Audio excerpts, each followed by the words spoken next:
Selamat pagi semua. Ya, kembali lagi bersama Bu Eva di pelajaran ekonomi. Untuk pertemuan kali ini kita akan membahas mengenai biaya peluang atau opportunity cost. Namun sebelum kita masuk ke materi biaya peluang, Ibu akan menyinggung sebentar mengenai pertanyaan reflektif yang sudah Ibu bagikan di pertemuan sebelumnya, di mana pertanyaan yang pertama itu berdasarkan beberapa masalah di atas atau dari kelima masalah ini, yang mana yang merupakan permasalahan pokok ekonomi modern, begitu ya. Nah, seperti yang sudah kita ketahui bahwa masalah pokok ekonomi modern itu kan ada 3, yaitu what atau barang apa yang akan diproduksi, yang kedua for whom atau untuk siapa barang tersebut untuk diproduksi, kemudian yang ketiga how, bagaimana cara memproduksi barang tersebut. Nah, dari kelima ini kita akan membahas satu persatu yang mana yang merupakan masalah pokok ekonomi modern. Dimulai dengan yang nomor 1, masalahnya seperti ini. Ibu Sumarsih sedang berpikir barang apa yang akan diproduksi dalam rangka membuka usaha baru. Nah, kita garis bawahi barang apa, seperti itu ya. Barang apa yang akan diproduksi. Nah, ini menggambarkan pertanyaan yang pertama tadi, yaitu what. Oke, jadi pernyataan yang nomor 1 itu masuk ke masalah pokok ekonomi modern. Kemudian yang kedua, Bapak Sumarso sedang memilih-milih barang apa yang akan ia beli sewaktu berbelanja di supermall. Nah, ini tidak menggambarkan kegiatan produsen. Jadi ini menggambarkan kegiatan konsumen. Ia sedang memilih-milih barang apa yang akan ia beli. Seperti itu ya. Nah, kemudian yang ketiga, Bapak Tinoto sedang menghitung-hitung berapa jumlah pesanan kue pada hari ini, sehingga ia dapat menentukan jumlah kue yang akan dibuat. Nah, kita menggaris bawahi menghitung-hitung berapa jumlah pesanan kue pada hari ini, begitu. Nah, berarti ini menggambarkan kegiatan produsen yang menggambarkan pertanyaan yang pertama, begitu ya, barang apa ya, barang apa yang akan diproduksi, kemudian berapa jumlahnya, begitu ya. Nah, seperti itu. Nah, kemudian yang pernyataan nomor 4, PT Astra Motor sedang merencanakan bagaimana dapat memproduksi sepeda motor dengan harga di bawah 5 juta agar terjangkau untuk masyarakat lapisan terbawah. Nah, di sini kita garis bawahi bagaimana, ya kan?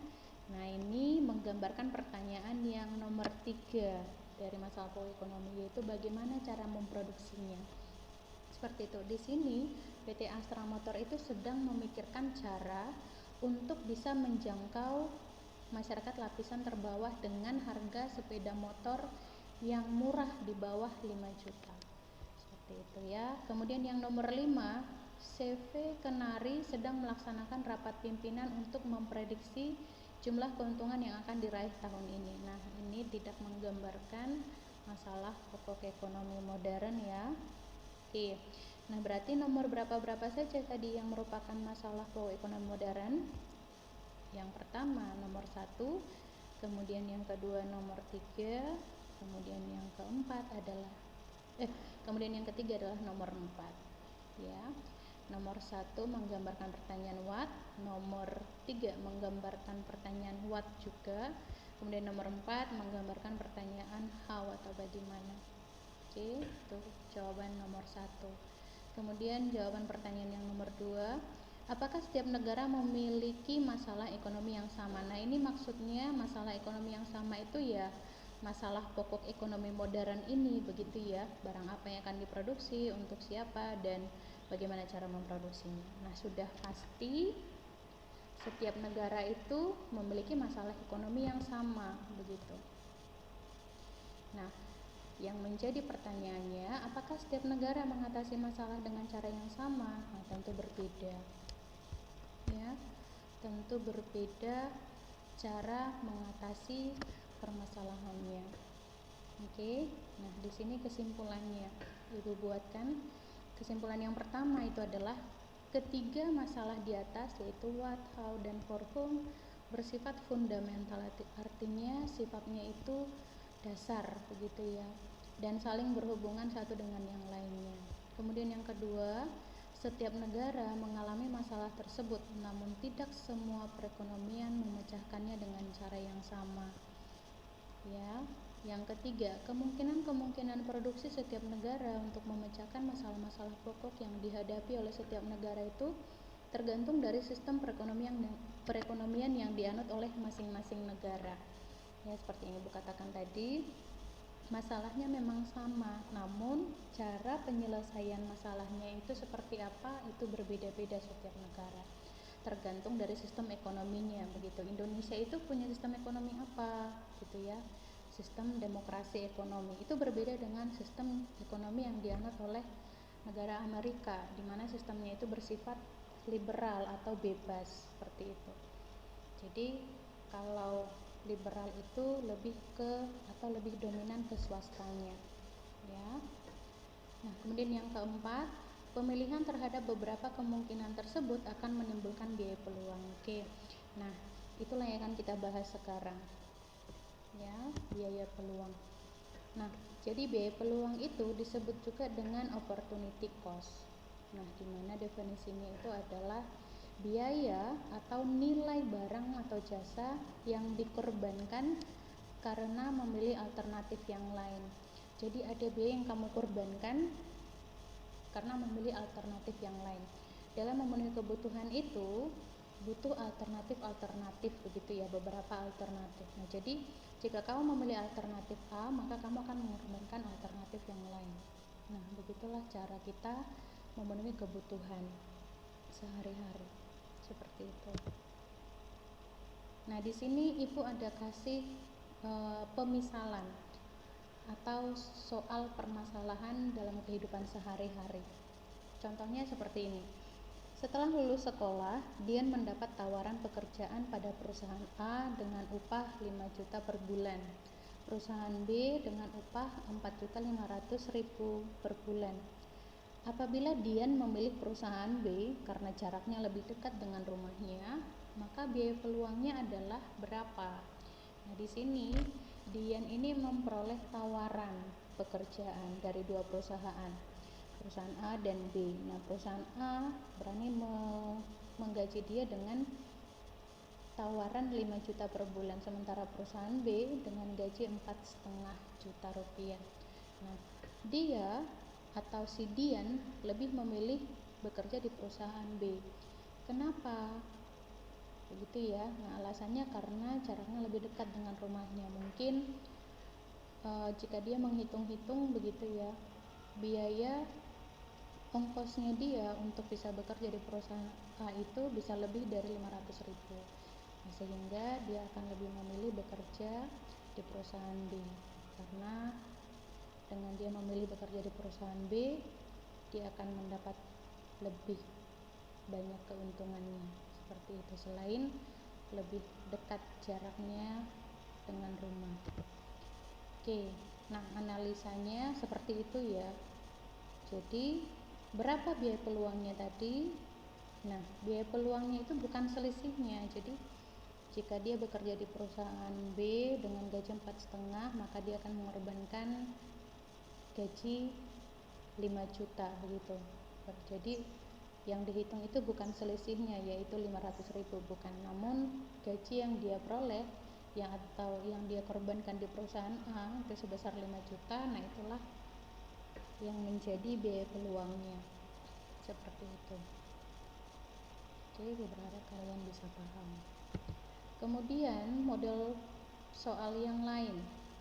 Nah, di model soal yang ini dia dihadapkan atau ditawarkan pada 3 pilihan.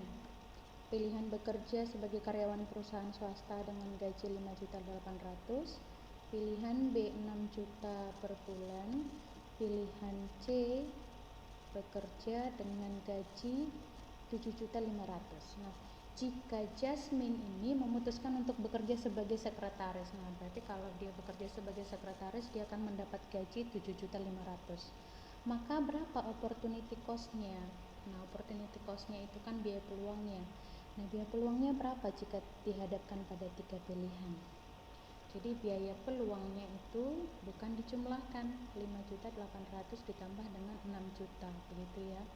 Namun kamu akan menentukan biaya peluangnya itu berdasarkan biaya yang dikorbankan yang paling besar.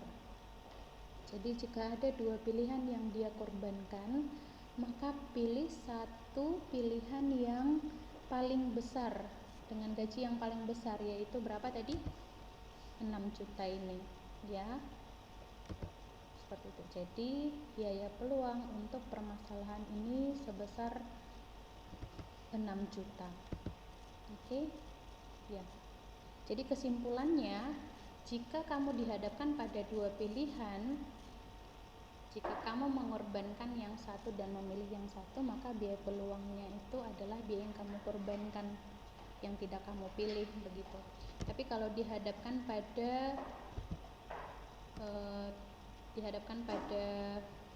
3 pilihan, maka biaya yang kamu korbankan itu adalah biaya yang paling besar dari 2 pilihan yang dikorbankan. Seperti itu.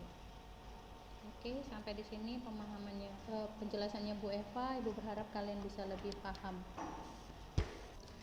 Oke, jika sudah paham dengan contoh soal yang sudah Ibu berikan tadi, silahkan mengerjakan latihan soal yang sudah Ibu buat di sini ya. Jadi soalnya yang pertama, Bapak Imam berencana mempunyai usaha waralaba sebelum pensiun. Ia akan membuka beberapa jenis usaha, yaitu jenis A dengan memperkirakan keuntungan 200.000 per hari, jenis B dengan memperkirakan keuntungan 175.000 per hari.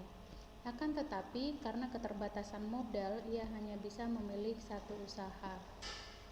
Apabila beliau memilih jenis usaha A, maka besarnya biaya peluang per bulannya itu berapa? Jadi diperkirakan 1 bulan itu 30 hari.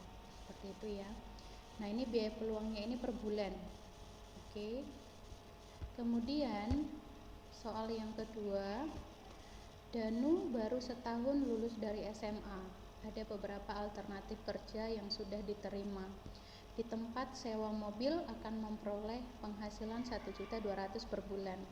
Di rental komputer penghasilan 1.100.000 per bulan. Dan bekerja di bengkel motor dengan menerima penghasilan 1.400.000 per bulan. Apabila Danu memilih bekerja di bengkel motor, maka biaya peluangnya adalah berapa? Begitu ya.